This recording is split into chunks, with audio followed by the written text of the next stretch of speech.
check out this chart from the United Nations, documenting the changes to the population pyramid over the last 70 years or so. And of course, as you scroll down and as you look at that change, you do understand that the bottom part representing those age 30 and below, while the top actually tracks those above the age of 65. And as you can see, the younger population has been in decline all the way since the 1990s. Yeah, let's get to our China correspondent, Min Lo, to set us up all of this. Obviously, we've been talking about the shrinking population.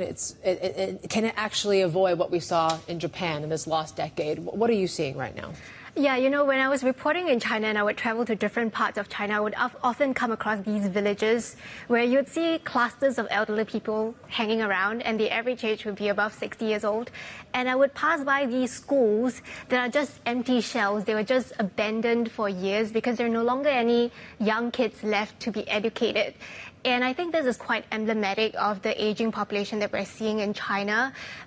You have a generation of young people, they're all moving to the cities to get better jobs, and it's probably the first generation that may see their lives not being better off than their parents. So they're more focused on improving their quality of lives and less so much on marriage and childbirth. So marriage rates this year, first half of the year, it was down over 12% year on year. Last year was already at record low. And birth rates the last 2 consecutive years were record lows as well. India has surpassed China in being the most populous nation on earth. So this trend is, it doesn't look like it's going to reverse anytime soon, despite the government rolling out all these measures. And President Xi last year calling on women to do a better job to create this childbearing and marriage culture, then that really kicked up a fuss on social media as well.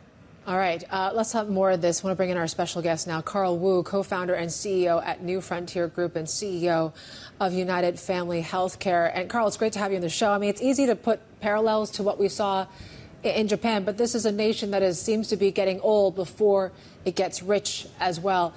How long-lasting are these democratic challenges, you think, and are they reversible? We expect this trend to stay with us for the long term. As you can see from the stats, China is expected to add approximately 250 million senior population over the next 30 years. So that's a very significant challenge. And the implication of that for the healthcare sector is huge. As you know, aging population adds to what we call disease burden, because most diseases and conditions are related to age. Cancer, cardiovascular conditions, plus the fact that there's huge number of senior people, and behind that, there requires a significant infrastructure for senior care as well as rehabilitation care. On the flip side, obviously there's significant challenges on healthcare financing, as well as supply of labor that's required to service this significant challenge. So it's a huge opportunity as well as a significant challenge for the country. Yeah, Carl, talk to us about David here, by the way, about the opportunity here and also what you're seeing from the government on the ground as far as support for the private sector, like for companies like yourself. Sure. So we are an integrated healthcare system, and under our system we run a chain of hospitals, 11 international hospitals across China.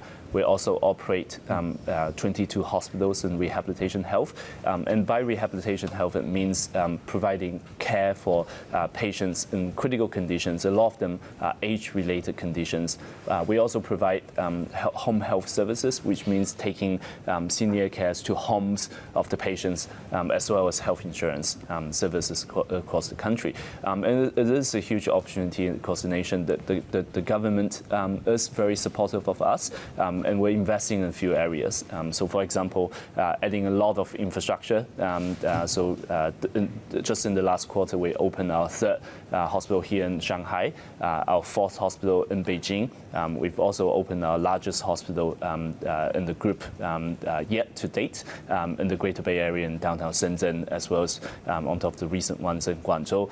We've also heavily invested in cancer care, which is very much a age-related condition.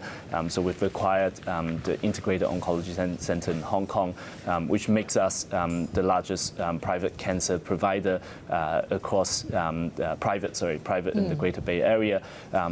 We've also built now 22 rehab hospitals across the country. On the home health side, we're investing a lot of technology in what we call digital home. So today we service approximately 60 to 100,000 daily service patients to the homes of the patients. Yeah, can you tell us a little bit more? I mean, we talked about the government has been pressuring, the private sector to build more infrastructure, as you say.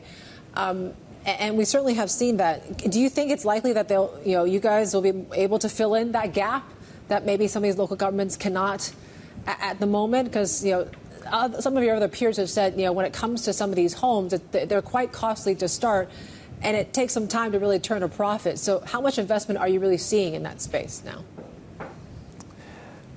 So this is obviously the significance or the scale of the challenge is not something that one company could solve. However, I think the public sector and the private sectors are working very closely to make this happen. So, for example, there's a lot of innovation that's happening in health financing. So, for example, as you know, China is financed by what we call the basic medical insurance that provides a significant part of the care for patients in China. In recent years, we launched Prosper Health, which essentially is a supplementary health insurance solutions company that provides supplementary financing on top of the basic medical insurance.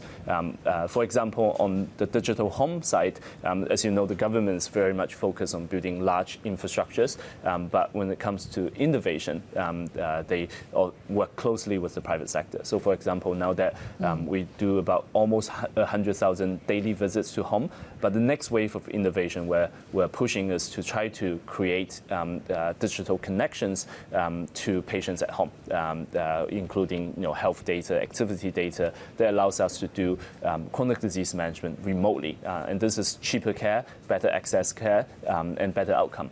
We're also working with the government to develop AI-based solutions, using AI to do reimbursement and scheduling, using AI to help our doctors on what we call co-pilot, medical record preparation, and many other things that will improve efficiency as well as outcome for the patients. And further on training. So, one of the biggest challenges that we'll face is the supply of skilled laborers.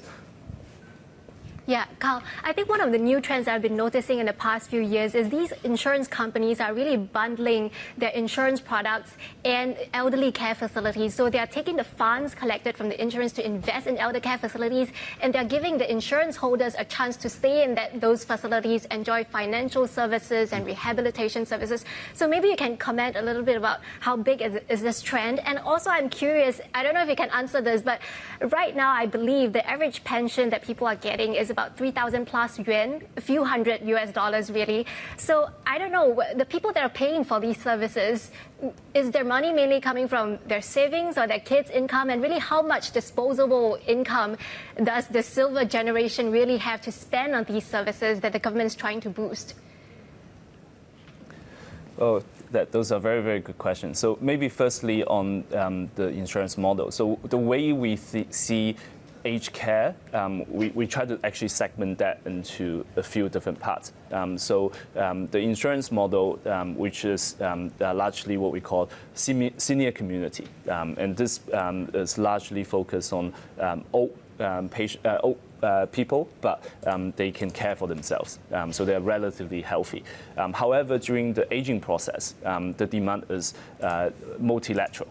So you have people that, for example, want to stay at home, and as you hear recently across the globe, hospitalization or home-based care is a very effective means to care for an even greater group of people at home. So I think this is an area where a lot of innovation and where our group is focused on that supplements the senior community. Further, rehabilitation health, which is another segment of senior care, is very much focused on the health side, which also supplements the senior communities. But that focus on caring for patients that perhaps are in critical conditions, who are in high dependency units, or for example, those that went through stroke or neuro surgery that requires professional rehabilitation care. So the way we see it is that it has to be multilateral in terms of the form or the format of the services. I think secondly, in terms of health financing, that's obviously a much broader topic. However, today, as you know, the way healthcare is funded in China is that approximately half of that is funded by the basic medical insurance, and the other half is out of pocket. And both of which is significant burden. Ideally, you want the out of pocket portion to be in the 20-30% range, so that people are more willing to spend their money and willing to invest for the next generation and have a bit of saving for disposable spending. However, obviously, this will be too much pressure for the basic medical insurance because the way the basic medical insurance works is you have the working population that funds into it, and you have the retirees that draws from it. And what we foresee in the future is innovation in commercial health insurance, specialized care products that push people and employees to invest early in their life, and those specialized care insurance products will supplement to the care and help diversify the burden on the basic medical insurance. Carl, just very, very quickly, for fertility, I think you guys run, correct me if I'm wrong, 2 centers across China. Are you seeing demand pick up? Absolutely. We actually run 33 hospitals across the country, as well as our home health services. So in terms of demand, so we're seeing outpatient volume on a like-for-like basis increase by about 20 to 25% this year. Our home visits has increased by 30% organic, and a lot of those are 60-plus population. Our insurance premium has increased by about 15 to 20%, depending on region, and our inpatient is about 25% increase year on year. So quite significant increase. Yeah. Talk about the potential growth in that, because right now in China, I believe single women or women that are in non-hetero relationships are not allowed to get IVF, for example. And you're hearing a lot of stories about women going to Taiwan, going to the U.S. to seek IVF. I'm just wondering, if the government allows for this to happen, do you think that could be a pretty big potential growth area for you guys? Sure. IVF is legal in China, and there's significant demand. I think by restrictions, I think it's only in terms of gender selection and surrogacy, which were are prohibited in China. But IVF itself is legal, and we run IVF centers across the country, as well as recently, actually, we launched our IVF center in Hong Kong that provides a bit more flexibility.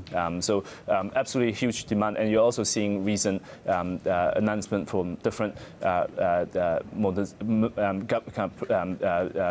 provincial governments that actually pays for IVF services now.